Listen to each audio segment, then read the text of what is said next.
নমস্কাৰ। ৰি-নিট 2026ত expected cut off কিমান যাব অসমৰ সকলোবোৰ কলেজত, এই বিষয়ে আজি এই ভিডিঅ'টোত আলোচনা কৰা হ'ব বিতংভাৱে।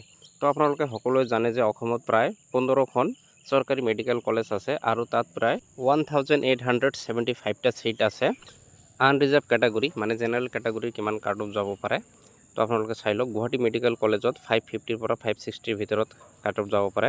প্ৰাগজ্যোতিষপুৰ মেডিকেল কলেজত 540ৰ পৰা 550 কাট অফ যাব পাৰে। আসাম মেডিকেল কলেজত কাট অফ 530ৰ পৰা 545ৰ ভিতৰত থাকিব। এই ভিডিঅ'টোত আপোনালোকে অনলি জেনেৰেল কেটাগৰীৰ কিমান কাট অফ যাব পাৰে কলেজ ৱাইজ অসমৰ সেই বিষয়ে গম পাব। আৰু ইয়াৰ আগতে এটা ভিডিঅ' চেনেলটোত আছে আপলোড দিয়াই, কেটাগৰী ৱাইজ অসমত কিমান কাট অফ যাব পাৰে তাৰ লিংকটো এই ভিডিঅ'ৰ ডিছক্ৰিপশ্যনত দিয়া হ'ব, আপোনালোকে তাতে ভিডিঅ'টো চাই ল'ব।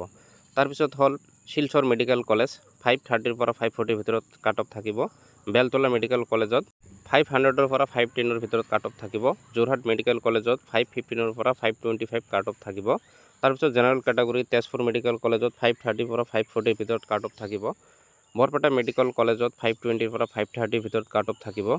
ডিপু মেডিকেল কলেজত 500ৰ পৰা 510 কাট অফ থাকিব। তাৰপিছত জেনেৰেল কেটাগৰী ধুবুৰী মেডিকেল কলেজত 500ৰ পৰা 510ৰ ভিতৰত থাকিব।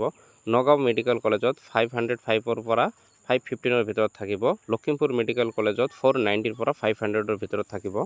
নলবাৰী মেডিকেল কলেজত 495ৰ পৰা 505ৰ ভিতৰত থাকিব। কোকৰাঝাৰ মেডিকেল কলেজত 485ৰ পৰা 500ৰ ভিতৰত থাকিব। তিনিচুকীয়া মেডিকেল কলেজত 485ৰ পৰা 495ৰ ভিতৰত কাট অফ থাকিব।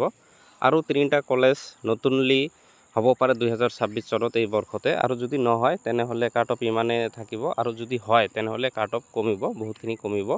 তিনিখন কলেজ হ'ল Bongaigaon medical college, Golaghat medical college আৰু বিশ্বনাথ মেডিকেল কলেজ। এই তিনিখন যদি অ'পেন হয় তেনেহ'লে কাট অফ আৰু কমিব। আশা কৰোঁ আপোনালোকে ভিডিঅ'টোৰ পৰা কিছু হ'লেও উপকৃত হ'ব, আৰু চেনেলটো ছাবস্ক্ৰাইব কৰিবলৈ নাপাহৰিব। ধন্যবাদ।